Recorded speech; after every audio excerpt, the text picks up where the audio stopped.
When fear becomes reality. Introduction.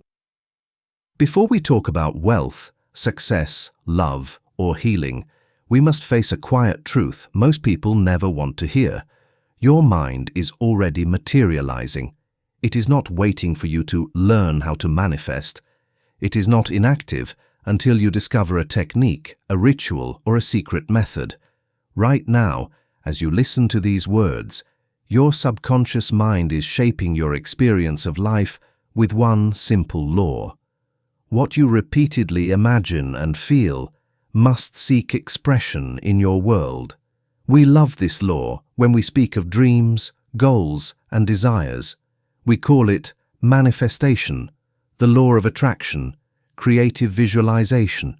We celebrate it when something wonderful appears, and we say, "I knew it. My thoughts created this." But there is a side of this law that very few dare to look at. The same mind that responds to your faith also responds to your fear.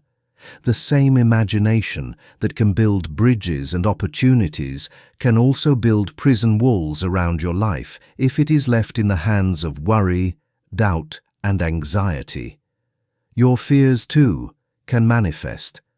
Not because life is cruel, not because a higher power wants to punish you, but because your subconscious mind is impartial. It does not argue. It does not moralize. It does not say, "This thought is good, I will accept it," and "This thought is bad, I will ignore it." The subconscious mind simply receives. It receives the pictures you hold most often. It receives the feelings you repeat day after day. It receives the words you speak to yourself in the silence of your own heart, especially those you speak when no one is watching. Then it does what it always does. It expresses on the outside what you have impressed on the inside. For years, perhaps for decades, you may have been told that you must think positive, that you must visualize what you want, that you must believe in your dreams. And yet, if you are honest, there is another voice inside you. The voice that whispers, "What if I fail? What if I lose everything? What if I get sick? What if they leave me? What if I never make it?" You may have recited affirmations with your lips while rehearsing catastrophes in your imagination. You may have written goals on paper while secretly expecting disappointment in your heart. Outwardly, you were speaking of faith. Inwardly, you were practicing fear. And the subconscious listens to which voice? Not the loudest, but the most consistent. In this audiobook, we are going to look directly into that hidden region of your mind where fear has been allowed to rule like a quiet king. We will not glorify fear, but we will no longer pretend that it is powerless. You will see how fear works according to the very same law that produces miracle healings, unexpected opportunities, and sudden breakthroughs.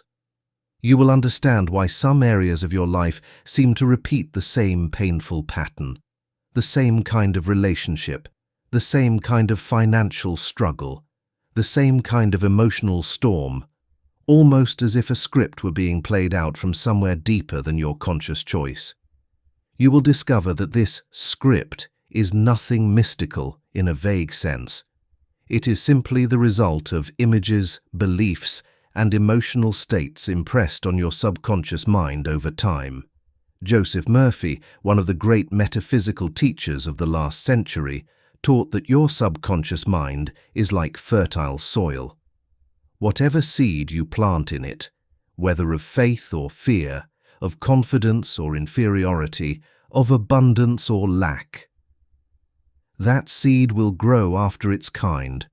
Plant fear of failure, and you will feel strangely drawn to situations where failure seems to wait for you. Plant fear of sickness, and you will become hypersensitive to every symptom, every sensation, until your body responds to the picture you have painted. Plant fear of loss, and your relationships will be colored by suspicion, jealousy, or emotional distance, until the very thing you dread appears at your door. not because you deserve it in any moral sense, but because the law of mind cannot contradict itself. What is impressive must be expressed. The purpose of this work is not to frighten you. It is to awaken you.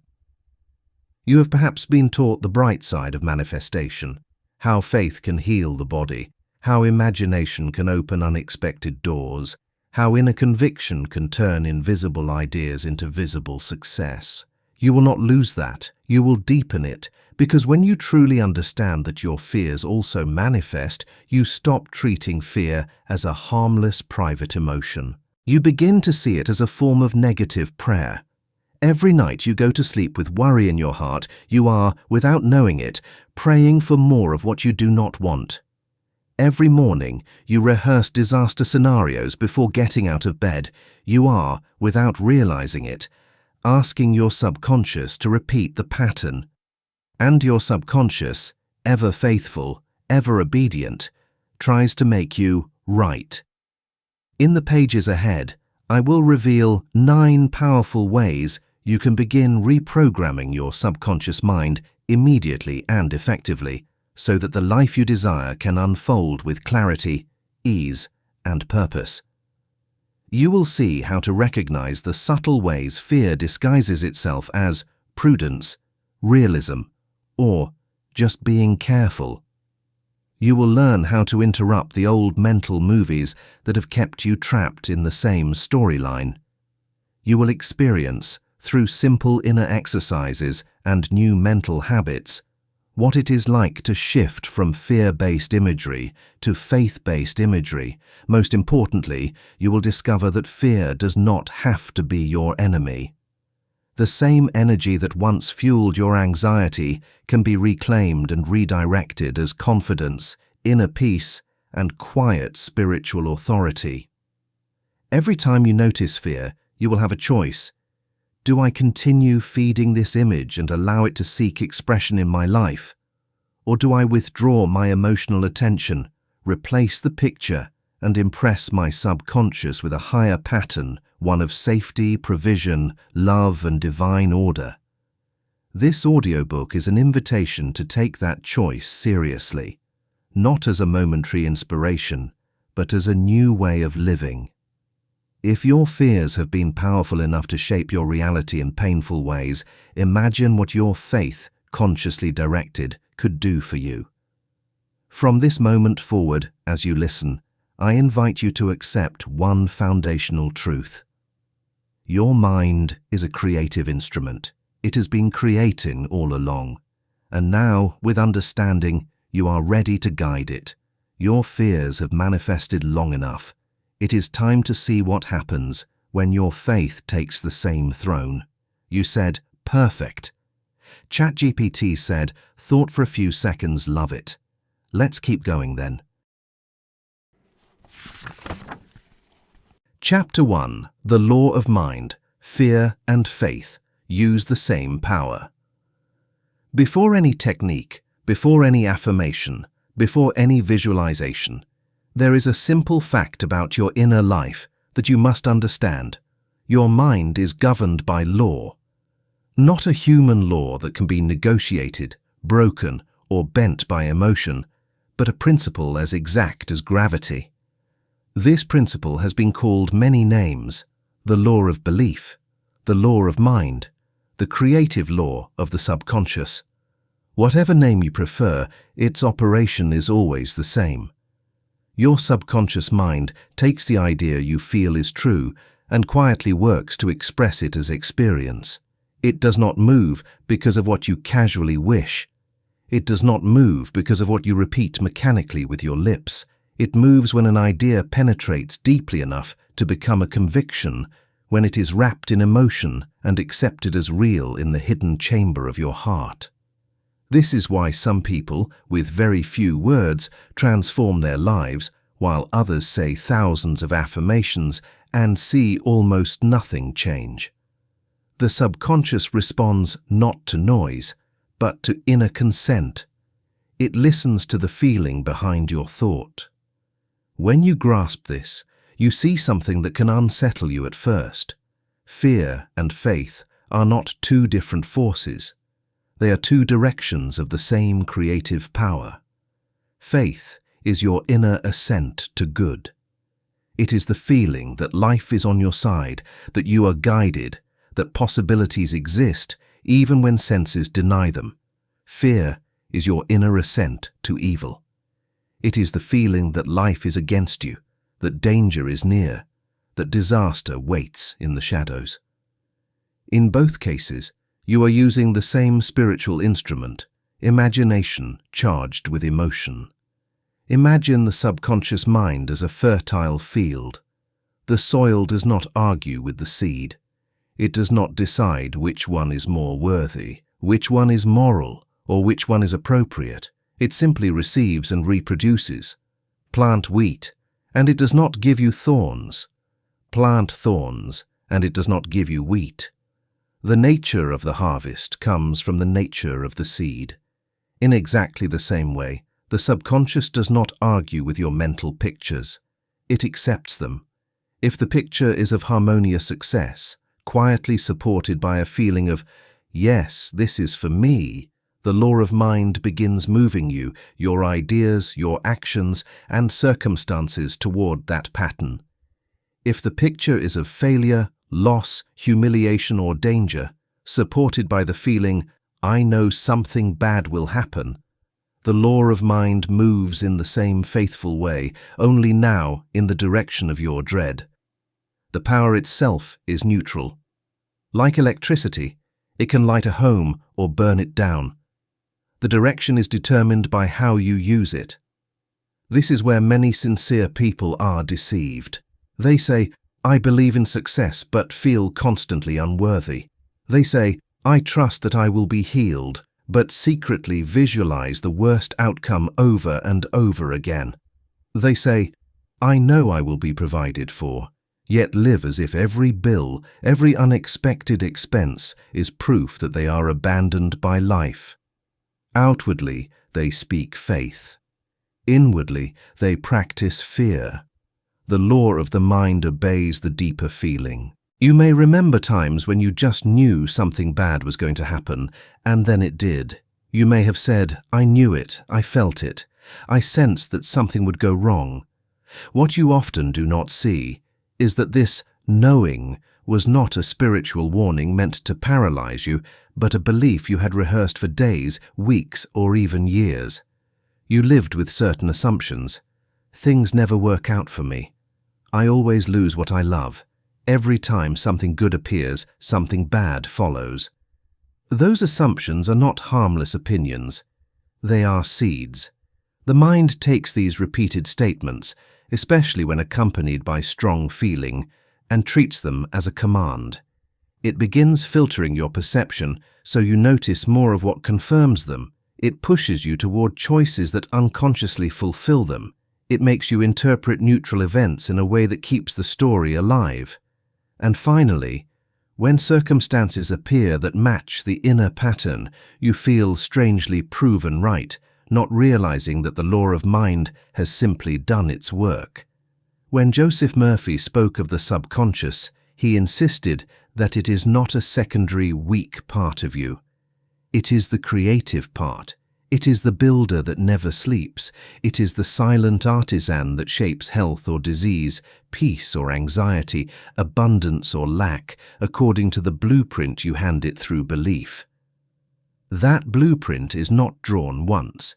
It is drawn again and again through your daily emotional life.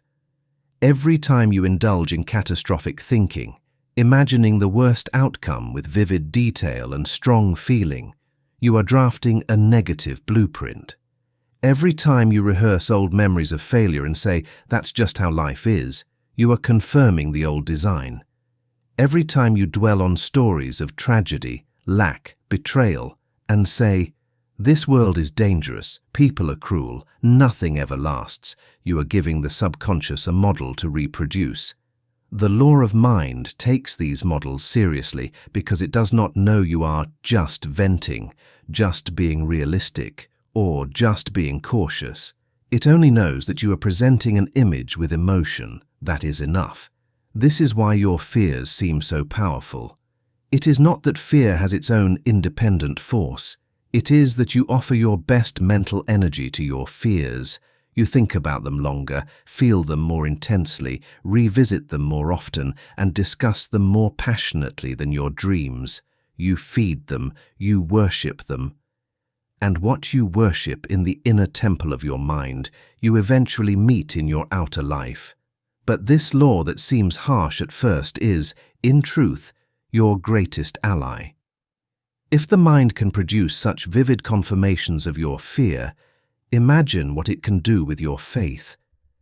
If the subconscious can gather circumstances, people, and events to fulfill your worst expectations, it can also gather circumstances, people, and events to fulfill your highest expectations. The power is not broken.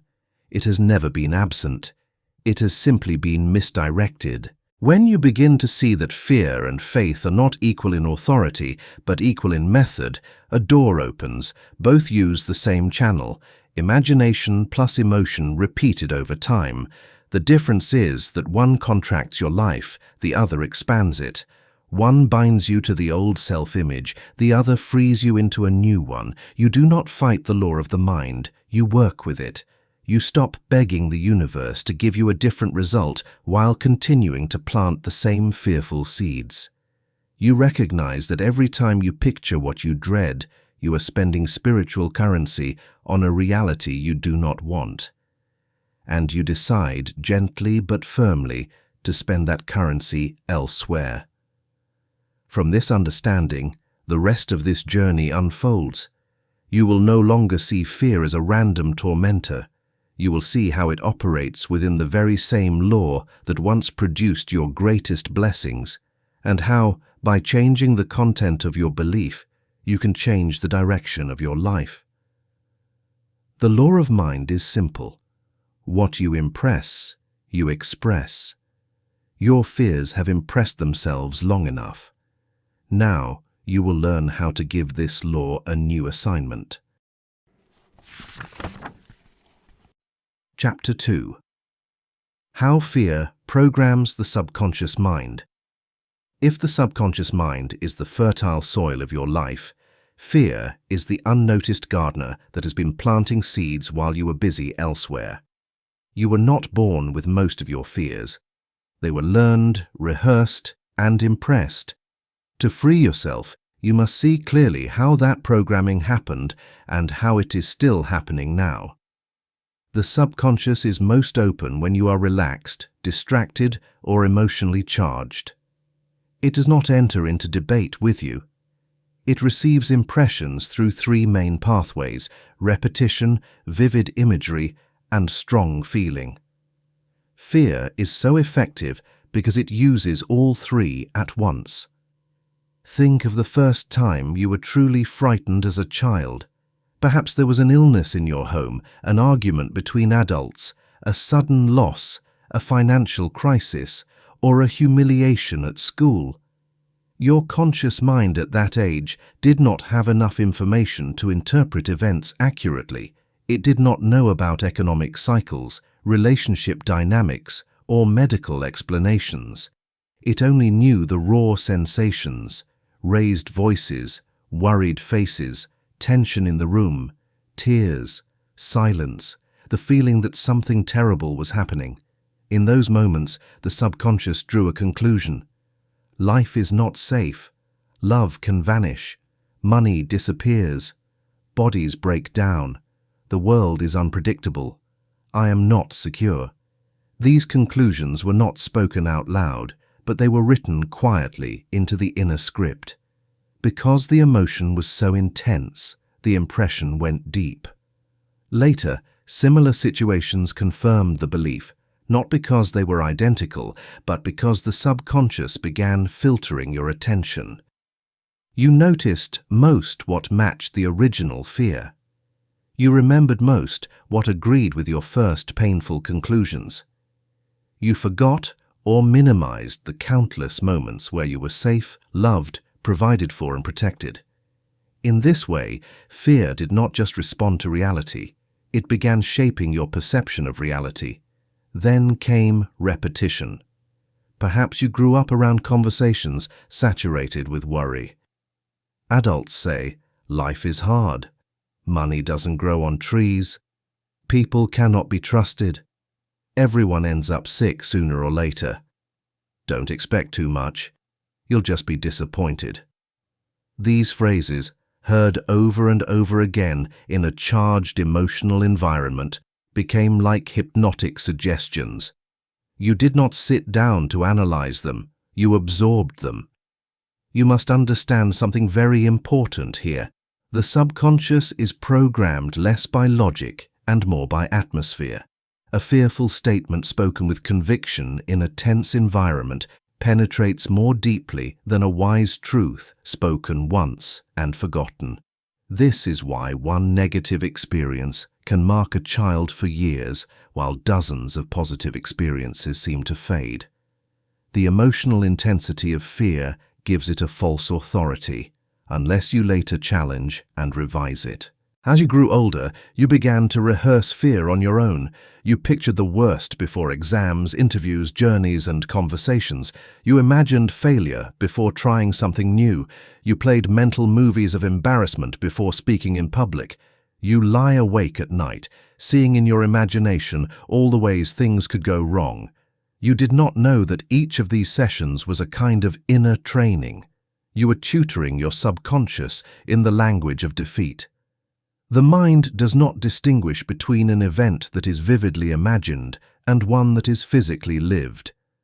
When you repeatedly picture yourself failing, being rejected, losing, or suffering, the body responds. Your heart rate changes.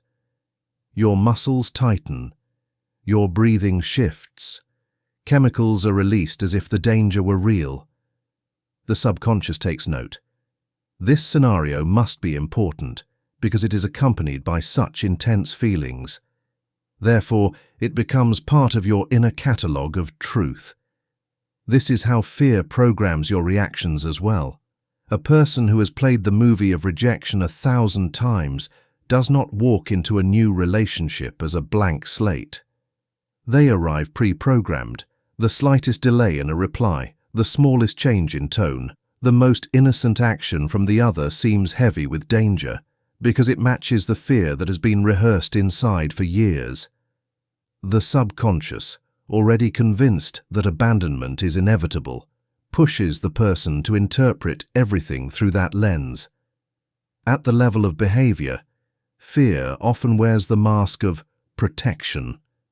The subconscious thinks, if I can make you expect the worst, you will never be taken by surprise. If I can keep you small, you will never risk humiliation.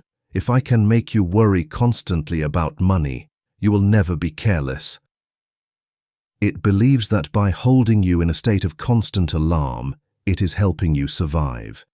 It does not realize that it is building a prison.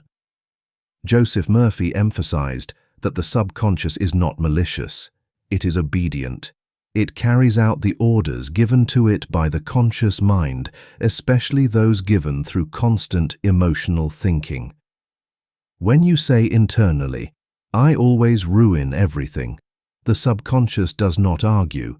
It simply looks for ways to keep your experience consistent with that belief. When you whisper in the silence of your own mind, nobody really loves me, the subconscious does not comfort you. It attempts to make your world match the statement. You can see then that fear is not only a feeling, it is a pattern of meaning. It tells a story about who you are, how the world is, and what the future holds.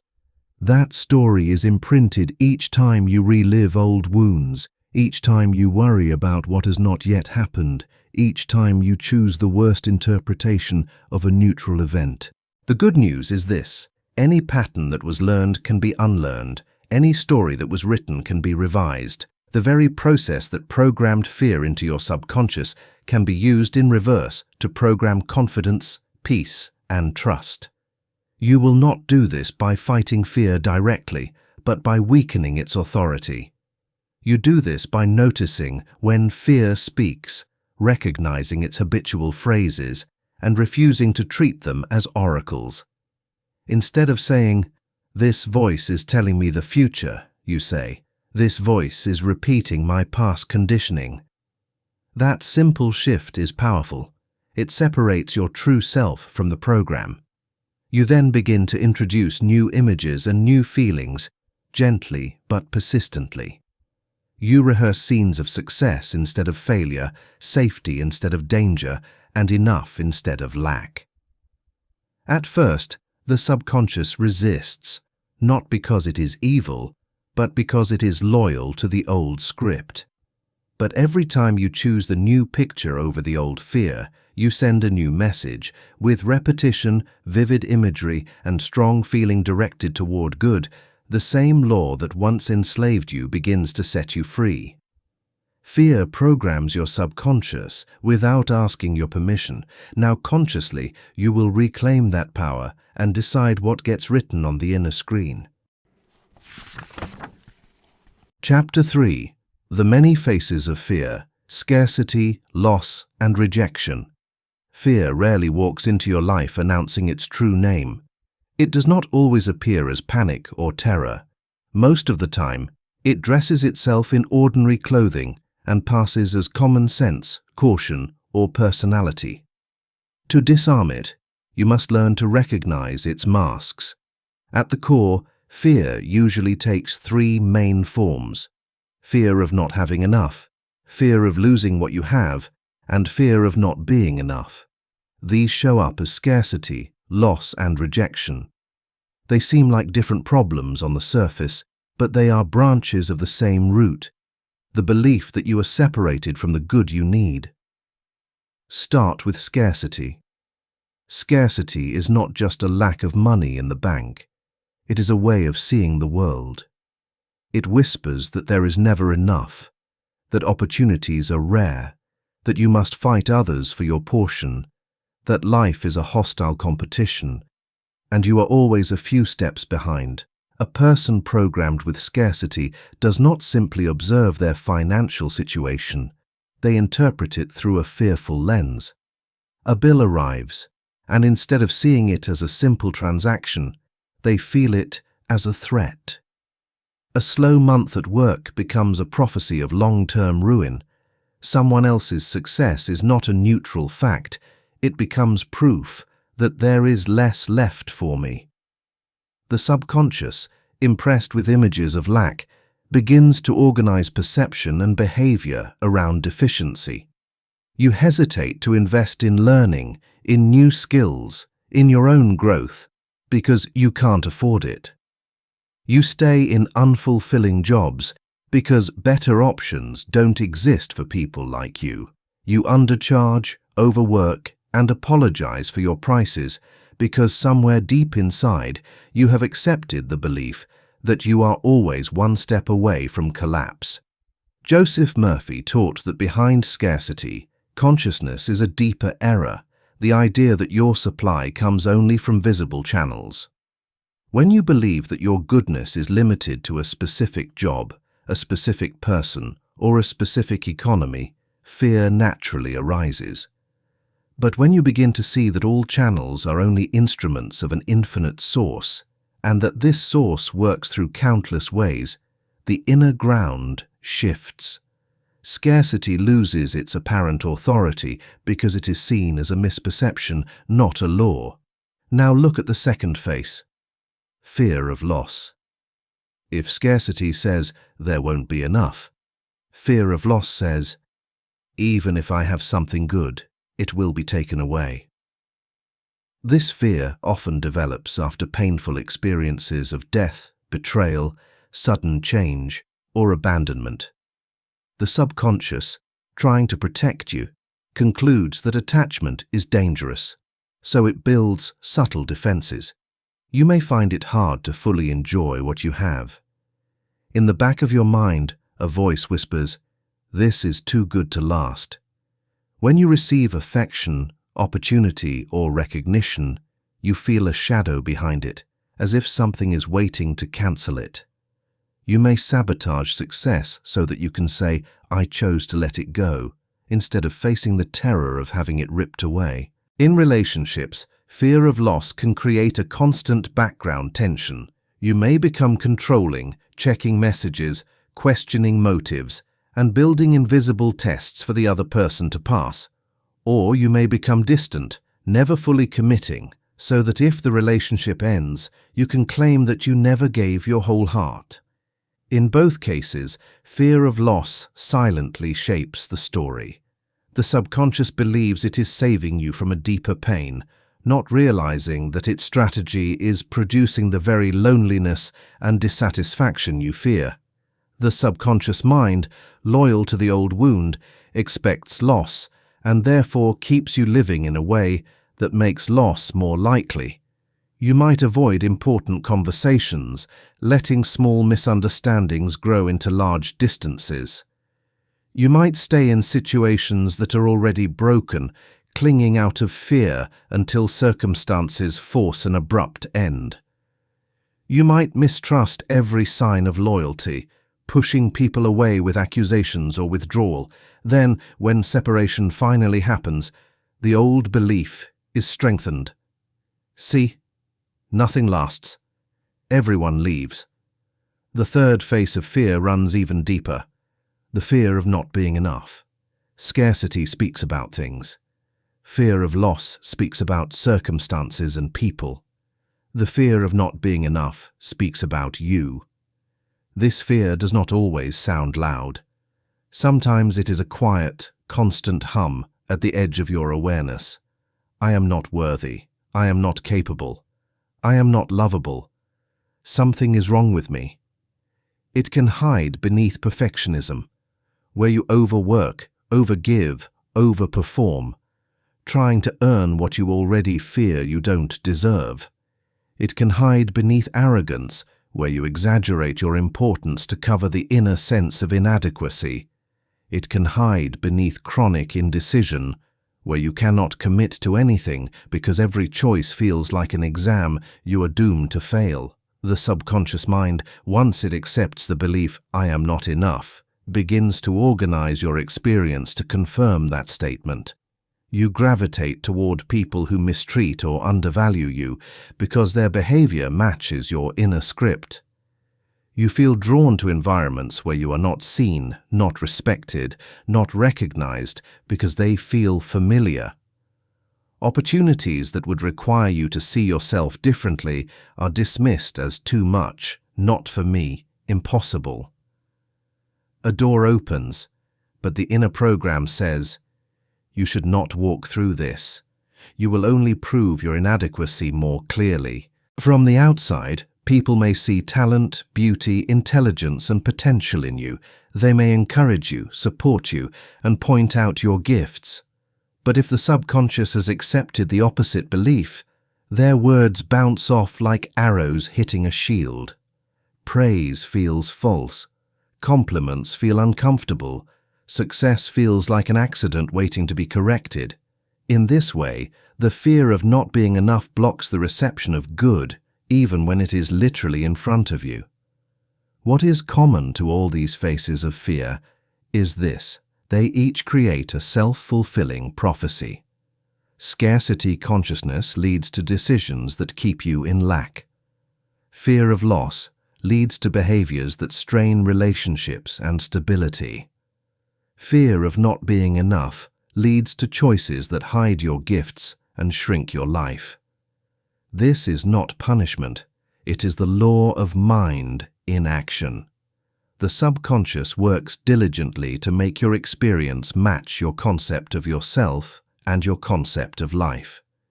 If you believe that the universe is a place of danger, loss, and deficiency, the mind will cooperate with that belief. If you believe that you are unwanted, unworthy, or destined to fail, the mind will help you remain consistent with that image. But the law does not belong to fear. It belongs to consciousness itself, and consciousness can change its mind. When you begin to see these patterns clearly, you have already taken a step out of them.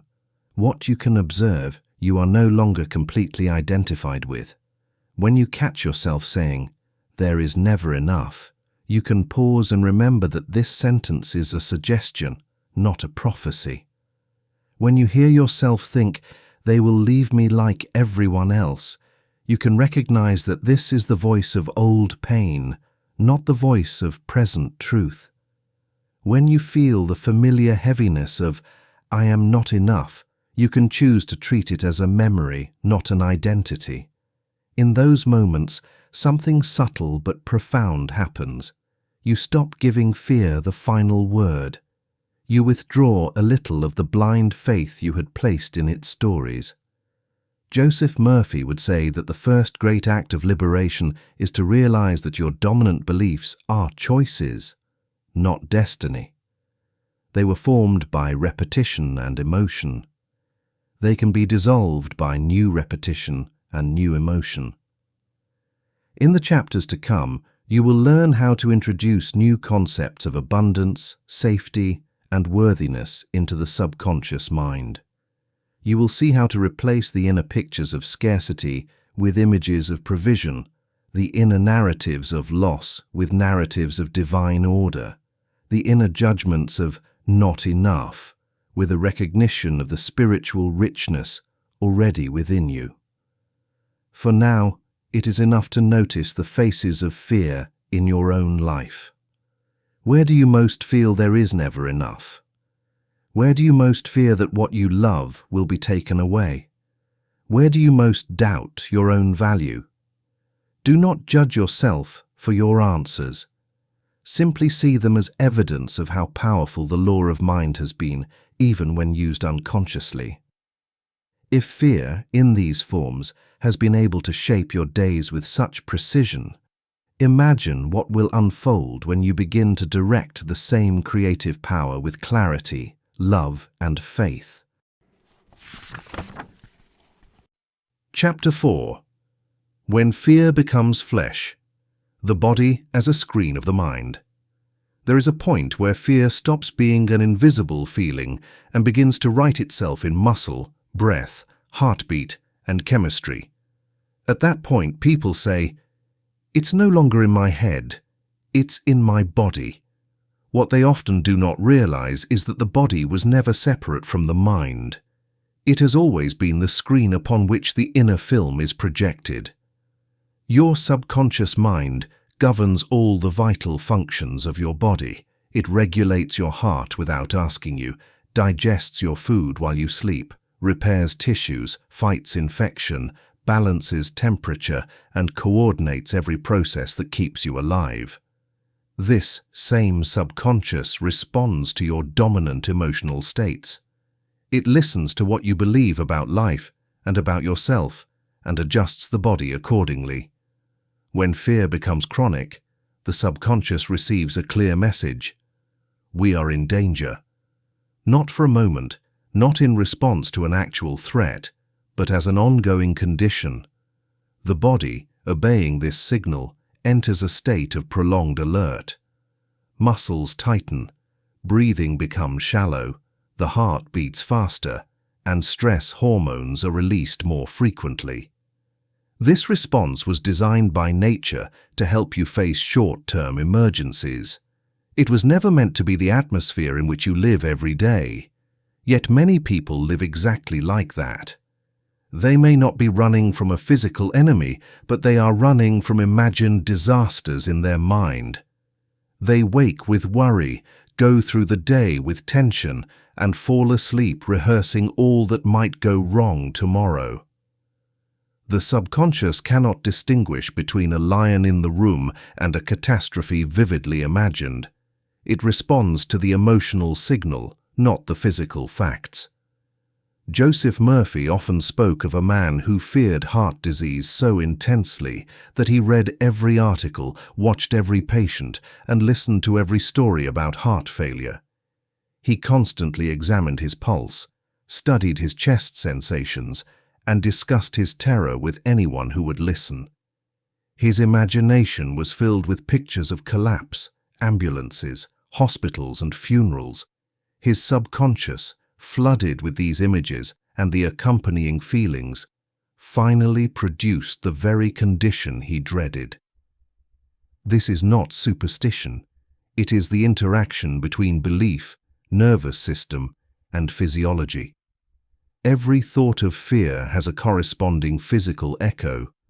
Once or twice it passes, but when that echo is repeated thousands of times, it becomes part of the body's habitual pattern.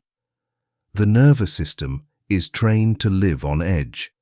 The immune system is weakened by constant stress. Organs are influenced by signals they were never meant to receive so consistently. Consider how your own body responds to fear. When you anticipate a difficult conversation, does your stomach tighten? When you think about a financial crisis, does your chest feel heavy? When you imagine being humiliated, do your hands sweat or your throat close? These are not random reactions. They show you which parts of your body have been associated with certain fears. Over time, if the mental movie is not changed, those areas can become sites of chronic tension and eventually dysfunction. The body, in this sense, is not your enemy. It is your messenger. It is showing you, in physical form, the emotional script that has been playing within you.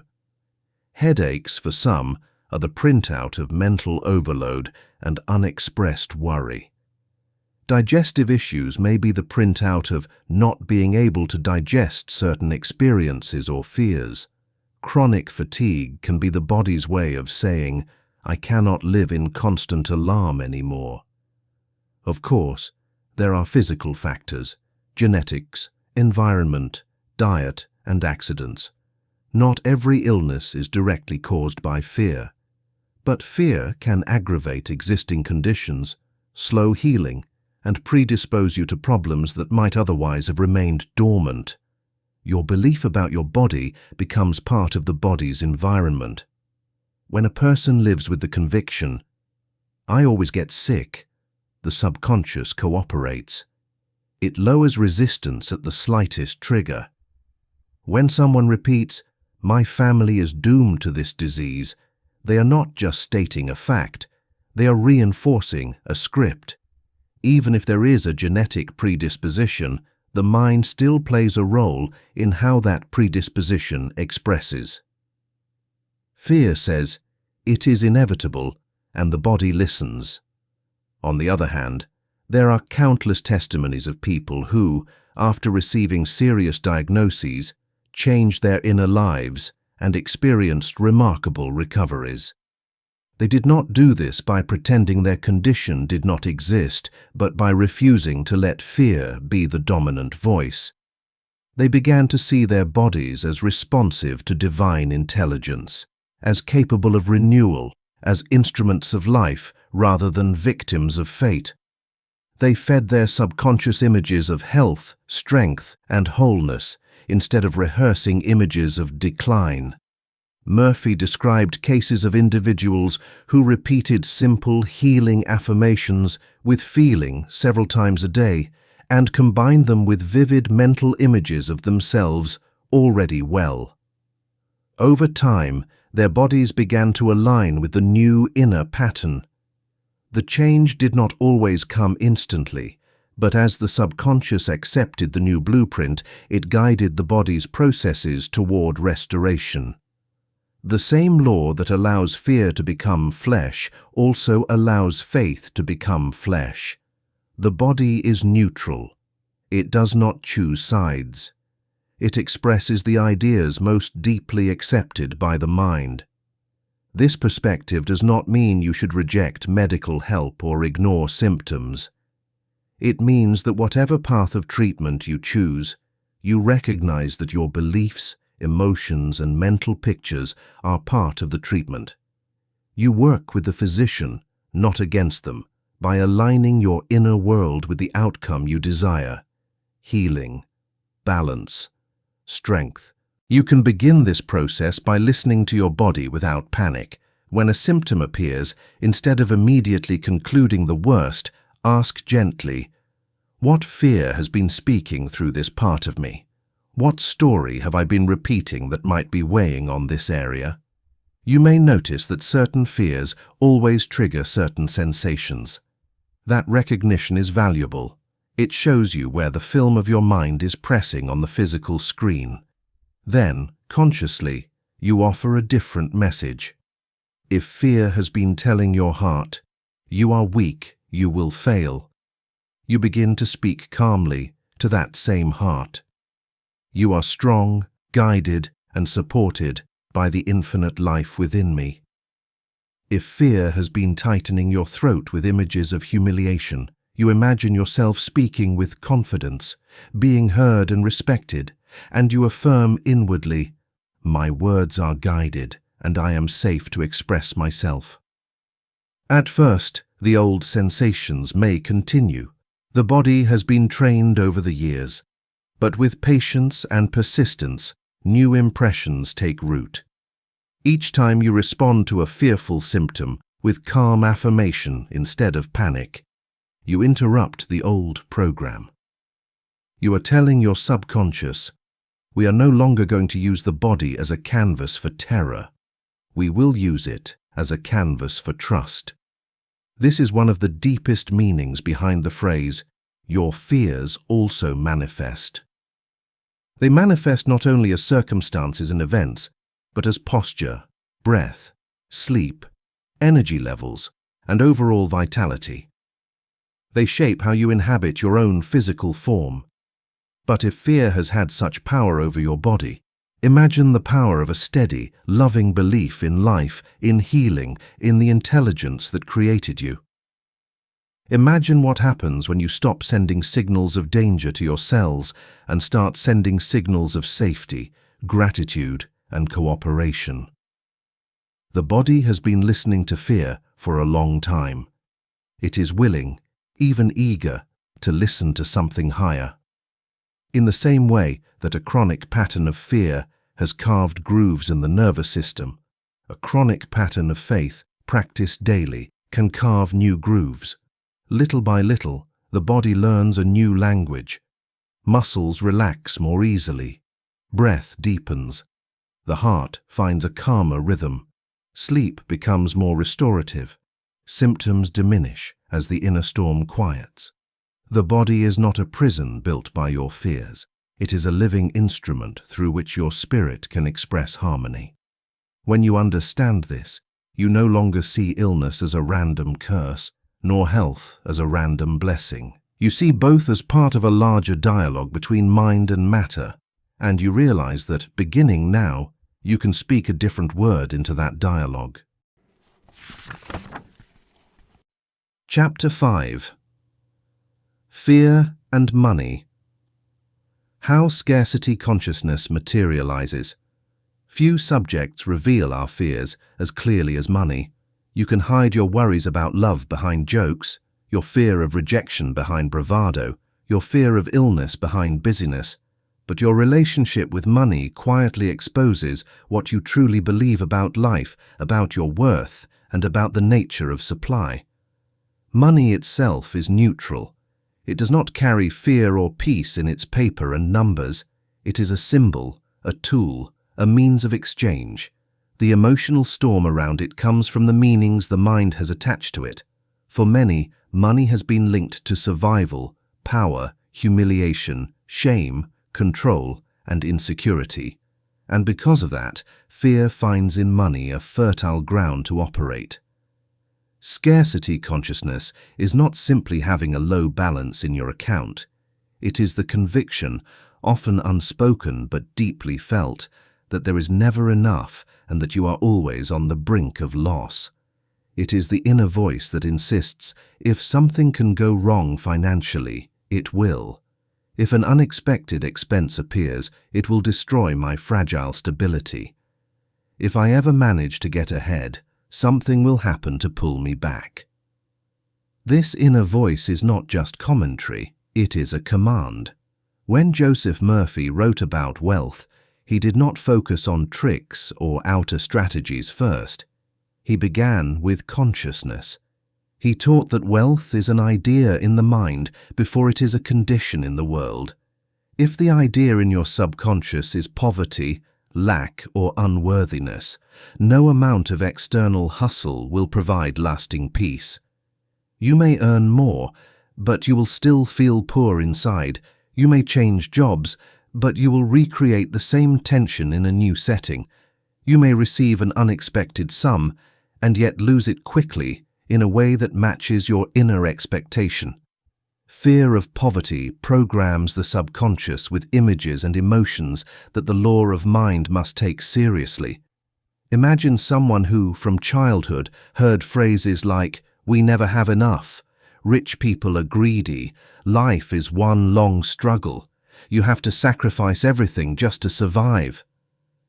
They watched their parents worry, argue, count coins and fear bills. They saw disappointment around money again and again. These experiences were not just observations, they were suggestions. As this person grows, their subconscious carries the script. Money is hard. Money is dangerous. Money is scarce. I must struggle. When an opportunity appears that does not match this script, something abundant, graceful, or unexpectedly generous, it feels suspicious. It may even feel wrong. The old program whispers, "This cannot be for you. Something bad will follow. You will pay for this later." And so the person rejects, delays, or sabotages the opportunity without realizing that fear is pulling the strings. Scarcity consciousness leads to specific behaviors. You may cling to a job that drains you because fear insists there is nothing better, even when evidence suggests otherwise. You may chronically underprice your work, convincing yourself that people will leave if you ask for more, and reinforcing the belief that your contribution is small. You may avoid learning new skills or stepping into new environments because fear tells you you will fail and then you will have even less. From the outside, these choices may seem like prudence. On the inside, they are often obedient to fear. The subconscious, loyal to the belief in shortage, directs you toward paths where shortage is likely to continue. It is important to see that these patterns are not proof that life itself is stingy. They are proof that the law of mind faithfully reproduces the images and feelings you have given it. Murphy insisted that true wealth begins with recognition. Your supply does not originate in a paycheck, a client, a specific market, or a specific person. Those are channels through which supply flows, not the source itself. When you mistake the channel for the source, fear is inevitable.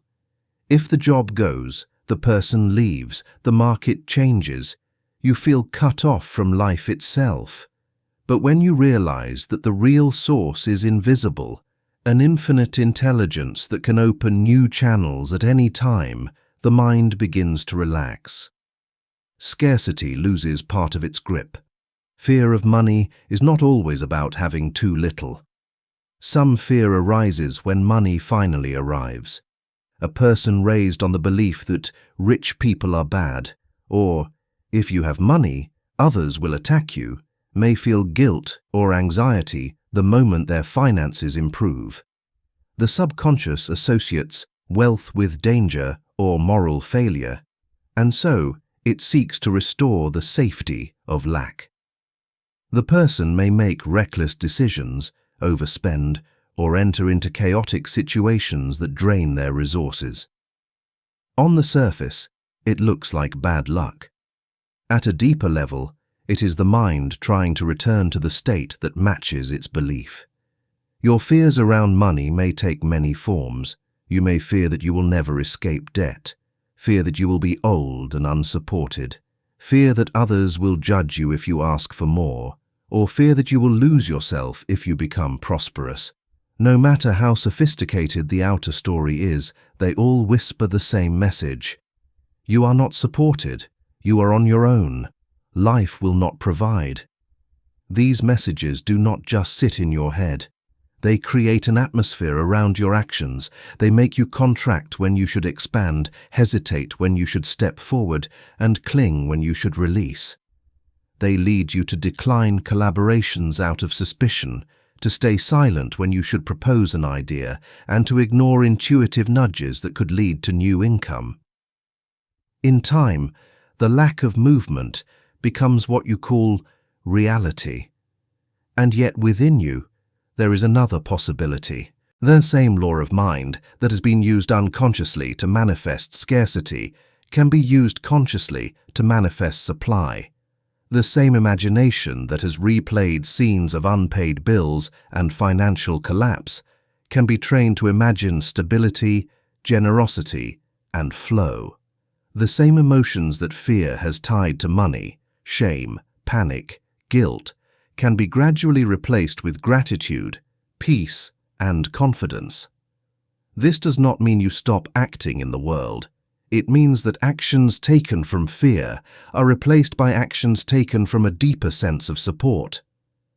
Instead of chasing opportunities from desperation, you respond to them from clarity. Instead of hoarding from terror, you save and invest from wisdom.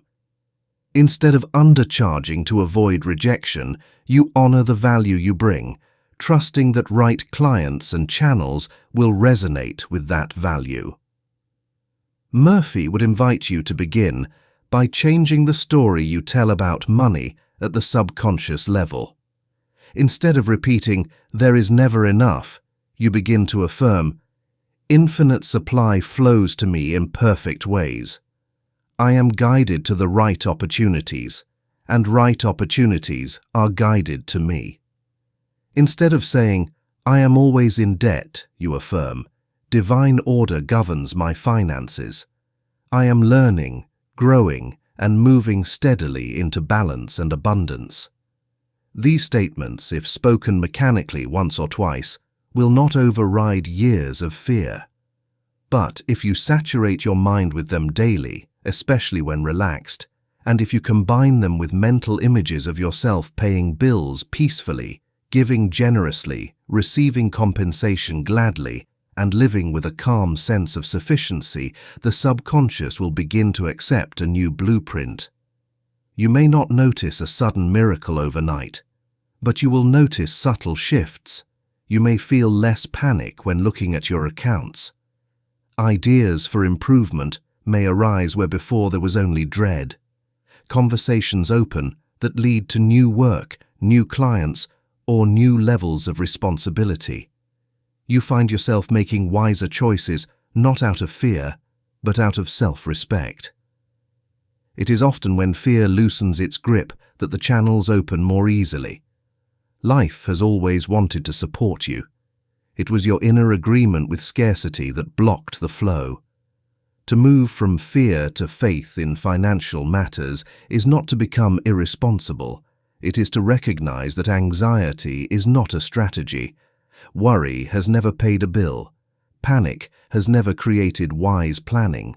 Shame has never generated a true increase. What changes your outer condition is a combination of inner conviction and aligned action. As you continue on this path, you will see that money is not your master. It is a mirror. It has been reflecting your beliefs about worth, safety, and possibility. When those beliefs change, the reflection eventually changes as well. Your fears around money have manifested in patterns of struggle, delay, and limitation. They have had their time. Now, by understanding the law of mind and the spiritual nature of supply, you are ready to let a different pattern take root, one in which money is no longer a symbol of danger, but a natural expression of an inner wealth that was always there. Chapter 6. Fear in Love and Relationships, the Self-Fulfilling Prophecy. If money reveals what you believe about supply, relationships reveal what you believe about yourself. Nowhere does fear speak more persuasively than in the realm of love, and nowhere does the law of mind, misused, create more pain. Every relationship you form is colored by the image you hold of yourself and of others in your subconscious mind. If, at a deep level, you believe, "I am unlovable," "people always leave," or "love always hurts," those sentences are not just private complaints, they are instructions. The subconscious, loyal to its programming, guides you toward people, situations, and reactions that will confirm them.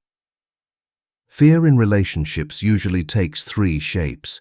One fears not finding love at all. Another fears losing love once it appears.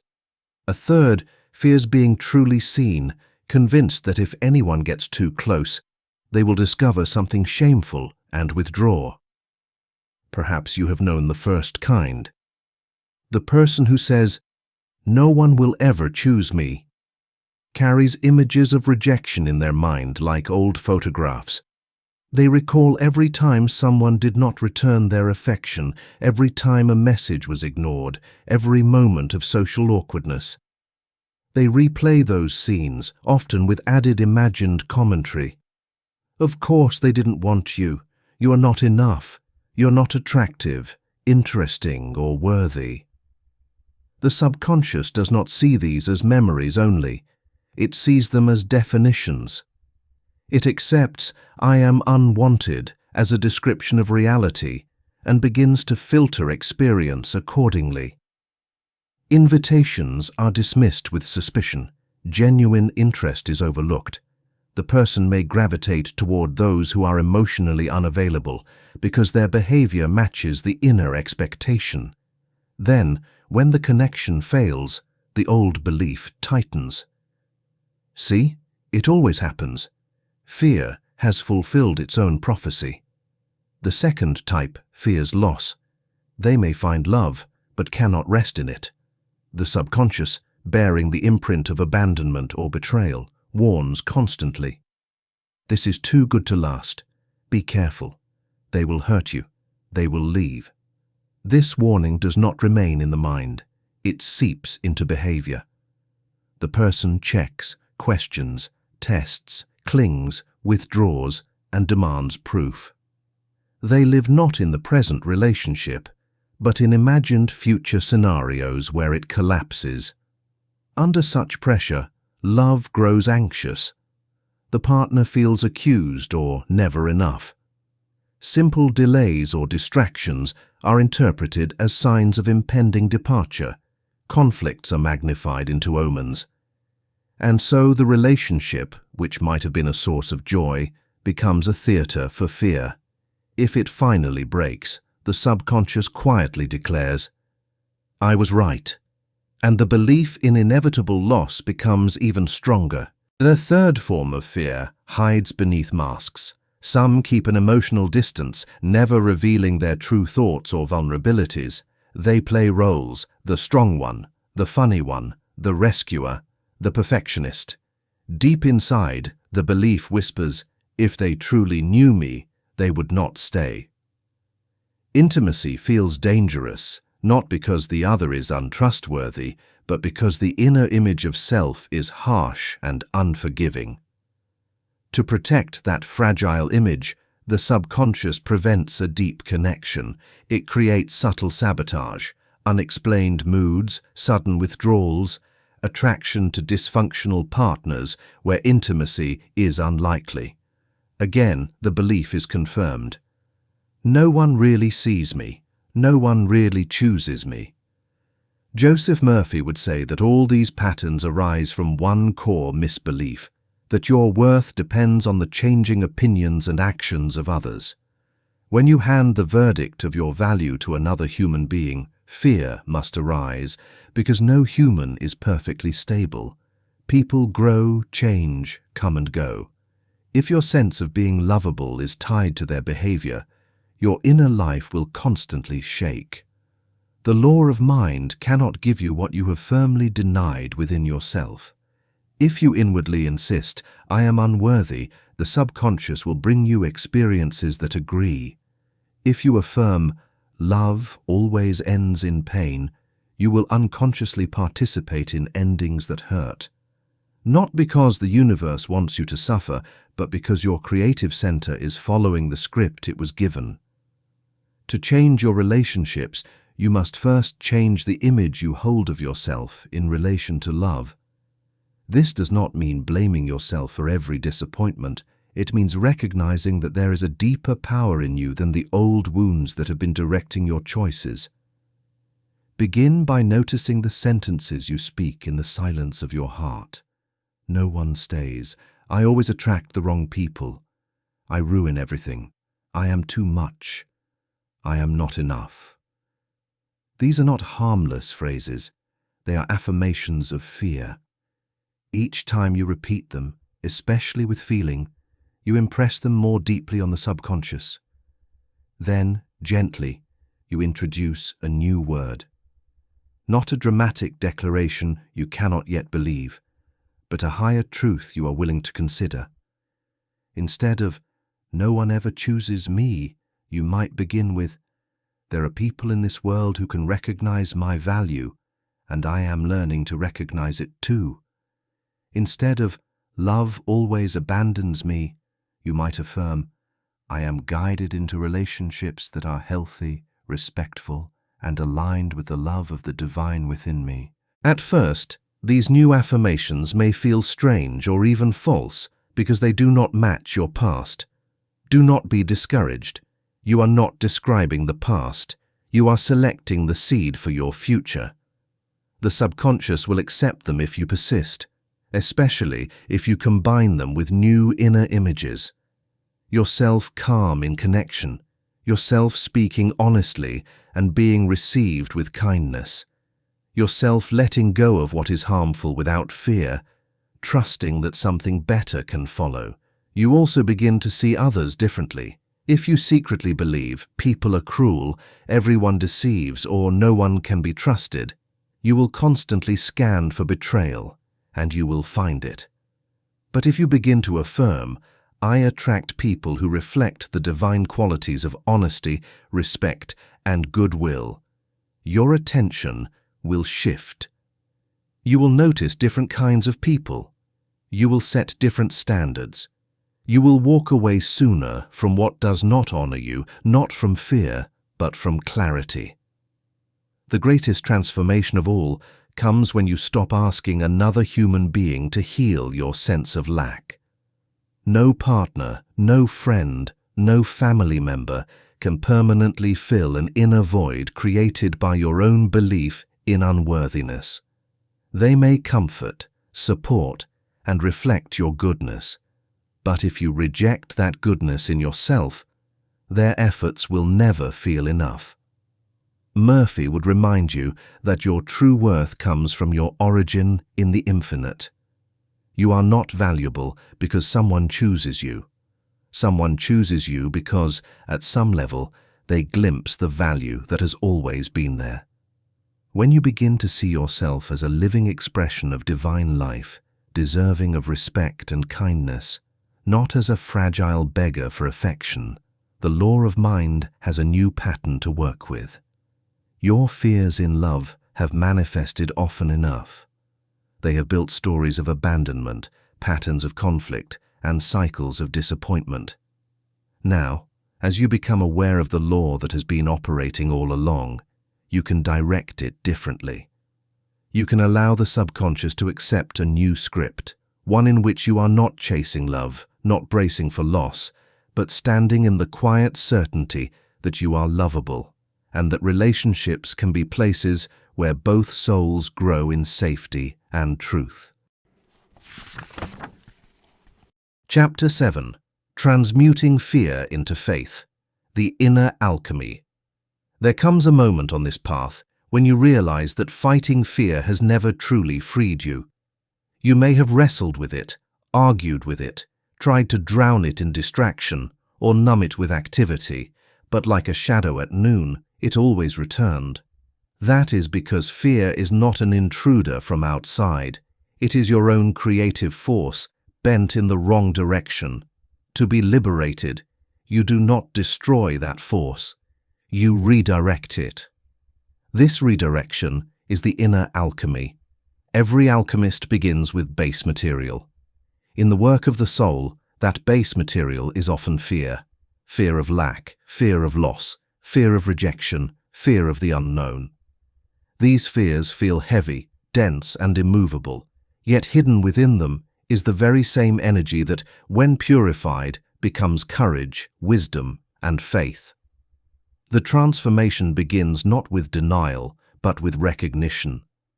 The first step in transmuting fear is to stop obeying its voice as if it were divine. For years, you may have treated fearful thoughts as prophecies. "I have a bad feeling," you said, and immediately bowed before it. "Something is going to go wrong," you thought, and your whole being tensed as if the decree had already been signed. The subconscious, hearing this reverence, took fear's words as orders. Now you begin to see fear differently. When a fearful thought arises, you say inwardly, "This is a habit, not a revelation. This is my old program speaking, not the voice of truth." That simple act of mental distancing loosens fear's authority. You are no longer completely merged with it. You are the observer who can choose how to respond. Joseph Murphy would remind you that what you resist, you often reinforce. If you meet fear with panic, "I must not feel this. I must get rid of this immediately." You feed it with more attention and emotion. The subconscious hears, "This fear is powerful, dangerous, and real," and continues to treat it as such. But when you meet fear with calm curiosity, you send a different signal. You are, in effect, telling your subconscious, "We no longer consider this voice to be our master." The next step in the alchemy is to look beneath the fear and ask, what belief is this feeling trying to protect? Fear is almost always a guard standing in front of a doorway. The doorway leads to a belief such as, "I am not safe," "I am unsupported," "I am alone," "I am not enough." The fear thinks that if it keeps you anxious, you will not walk through that door and discover what it is hiding. But true healing involves entering the room and bringing light. Suppose you realize that beneath your fear of failure lies the belief, "If I fail, it proves I am worthless." That belief has been silently directing your choices for years. It is the real source of your torment, not the external situation. When you see it clearly, you are no longer hypnotized by it. You can question it. You can ask, "Who gave me this definition of worth? Is my value truly measured by outcomes or by something deeper that cannot be diminished?" This is where faith begins to enter, not as a vague optimism, but as a new interpretation of reality. Faith is not pretending that everything is fine. Faith is choosing to believe that there is an intelligence within you and around you that is greater than your present fear. It is the decision to side with that intelligence, even when the old program screams the opposite. To transmute fear, you must give the subconscious a new image to work with. The mind cannot operate on emptiness. If you simply try to stop thinking negatively, you create a vacuum that fear will fill again. Instead, you deliberately create a picture of the outcome you desire and you charge it with feeling. Imagine, for example, that you are afraid of a difficult conversation. You have played the scene a dozen times in your head, always with rejection, anger, or humiliation at the end. The subconscious has already begun to treat that catastrophic version as a script. To change it, you sit quietly and picture a different scene. You see yourself speaking calmly and clearly. You see the other person listening. You imagine a sense of mutual respect, even if there is disagreement. You feel relief in your body, as if the conversation has already ended in clarity.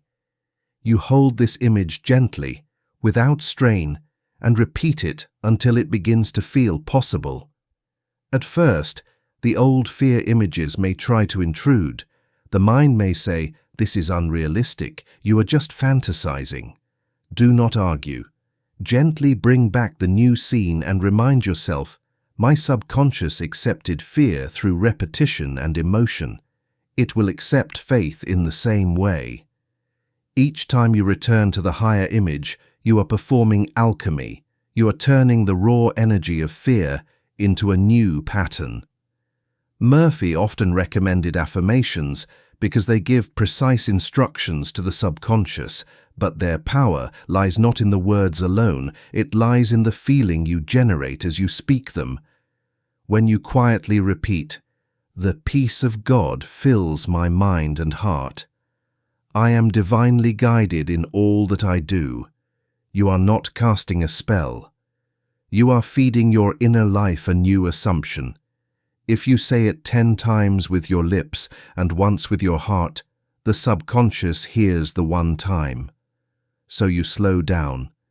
You allow the words to sink in.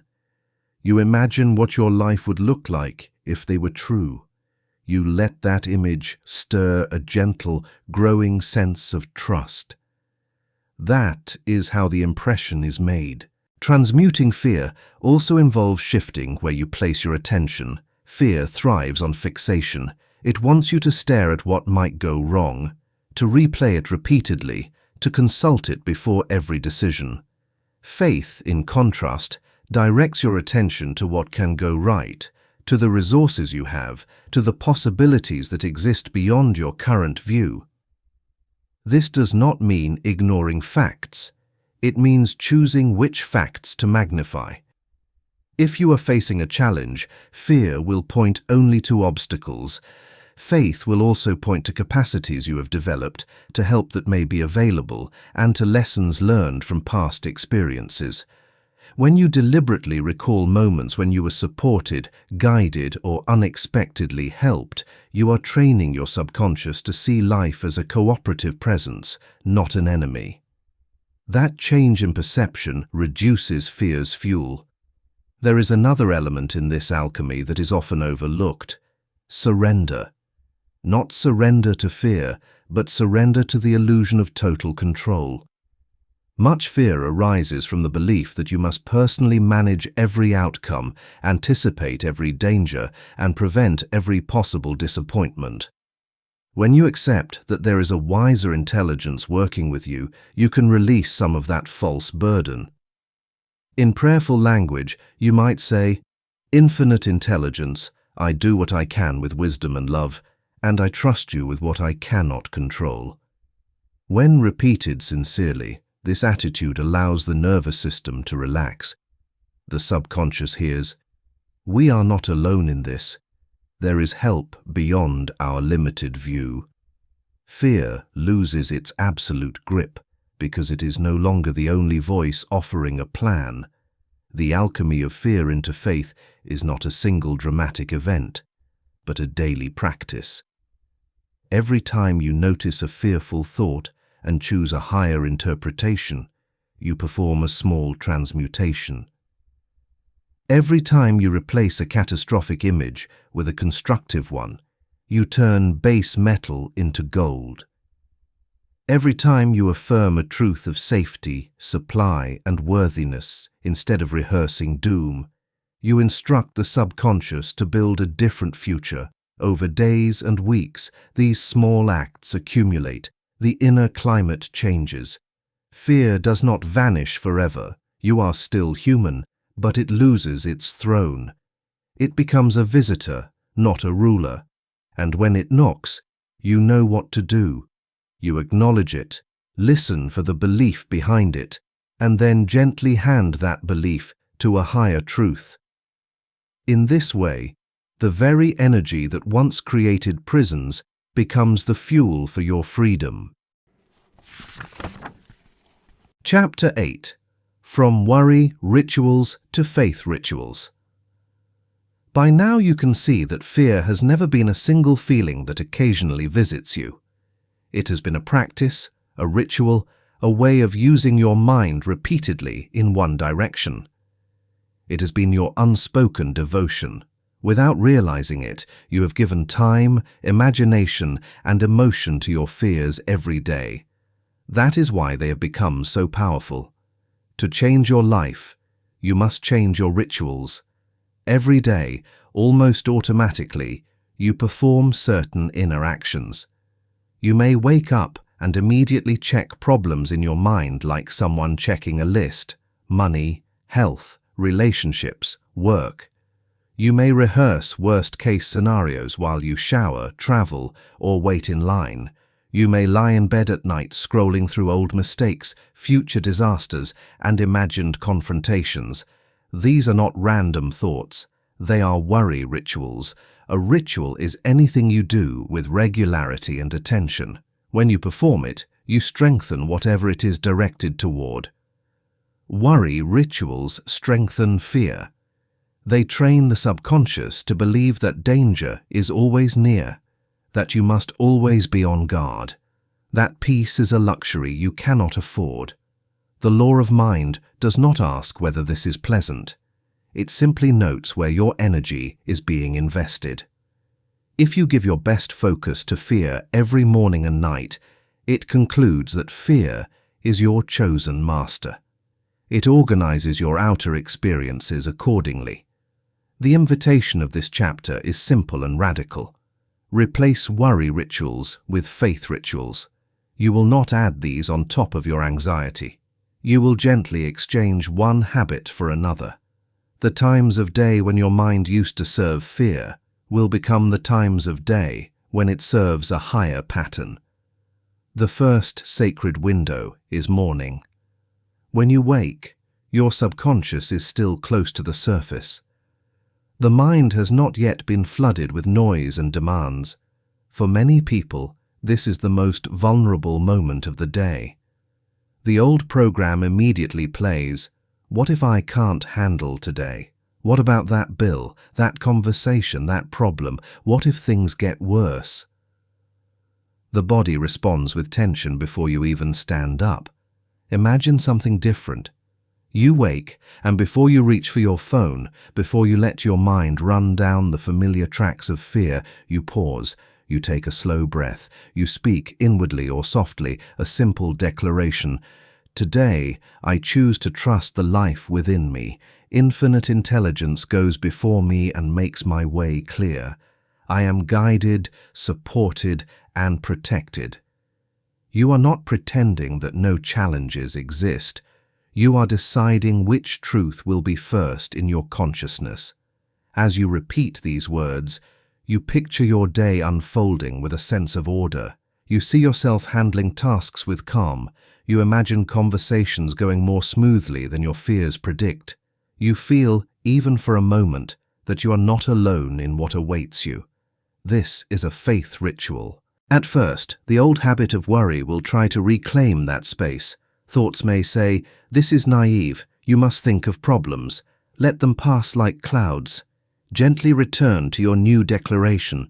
The subconscious learns by repetition. Every morning you choose faith instead of fear. You rewrite the opening lines of your day. The second window is at night. For many, the pillow has become an altar of anxiety. As the body slows down, the mind speeds up, reviewing the day's mistakes and rehearsing tomorrow's problems. You may call this processing, but in truth, it is often simply looping. The last images and feelings before sleep drop directly into the subconscious, where they work undisturbed for hours. If you go to sleep with scenes of disaster in your mind, you are planting seeds in the most fertile soil. You close your eyes, and the subconscious says, "Ah, this is what we are focusing on. Very well, I will work with this." You can choose a different kind of offering. Before you sleep, take a few minutes to withdraw your attention from the day's noise and deliberately place it on what you want your deeper mind to work on. You might recall 3 moments of support, no matter how small: a kind word, a solved problem, a quiet joy. You might affirm, "The infinite wisdom within me now brings order, healing, and harmony to every area of my life. While I sleep, divine intelligence restores my mind and body." Then you form a clear inner image, yourself free of the fear that has dominated you. You see the bill paid, the body stronger, the conversation healed, the path a little clearer. You do not strain. You simply let the picture float gently in your mind as you drift off. like a final, loving instruction to the subconscious. This is the direction, you're saying. Work with this. Over time, these morning and evening faith rituals begin to change your emotional climate. You will still have challenges, but you will meet them from a different inner posture. Instead of starting every day already defeated, you start aligned. Instead of ending every day drowning in dread, you end anchored in trust. There are other moments too that you can reclaim. Throughout the day, whenever you notice that your mind has fallen into worry, use it as a signal, not for self-criticism, but for redirection. Fear says, "Look at what might go wrong." You answer, "I acknowledge that possibility, but I choose to place my faith in the higher possibility of guidance, solutions, and order." You might whisper, "I am guided," while walking. You might breathe in on the thought, "peace," and breathe out on the thought, "release." You might silently declare before a meeting, "The life within me speaks through me with clarity and love." These small repeated affirmations are not empty phrases. They are continual gentle commands to the subconscious, turning its immense creative power toward good. Joseph Murphy emphasized that you do not need complex rituals, you need sincere, consistent ones. A simple phrase, spoken with feeling many times a day, is more powerful than a long affirmation repeated once and forgotten. A brief, vivid image held daily is more effective than a detailed visualization performed twice a year. There is also a practice of forgiveness that belongs among your new rituals. Much fear is tied to old resentments, anger at those who hurt you, blame toward yourself, bitterness toward life. These emotions keep the subconscious attached to painful images. To release them is not to approve what happened. It is to free your mind from the duty of constantly replaying it. Each day you can say, "I choose to release every mental image of harm. I forgive others and I forgive myself. I allow divine justice and wisdom to handle what I cannot." As you repeat this and imagine cords of resentment gently dissolving, the energy once imprisoned in anger becomes available for healing and creativity. Fear loses another of its roots. Slowly, your inner life becomes a temple where different prayers are spoken. Where there used to be, "What if it all collapses?" there is, "Whatever comes, I am not alone." Where there used to be, "I always fail," there is, "I am learning, guided, and growing." Where there used to be, "I am at the mercy of my fears," there is, "I am the one who directs the power of my mind." Worry rituals train your subconscious to expect the worst. Faith rituals train it to cooperate with the best. The power underneath has not changed. It is the same creative force that has always been at work in you. But now, instead of being drafted into the service of fear, it is being consecrated to the service of peace, abundance, love, and spiritual order. Your fears have been rehearsed long enough. Each new day, each quiet morning and gentle night is an invitation to rehearse something else.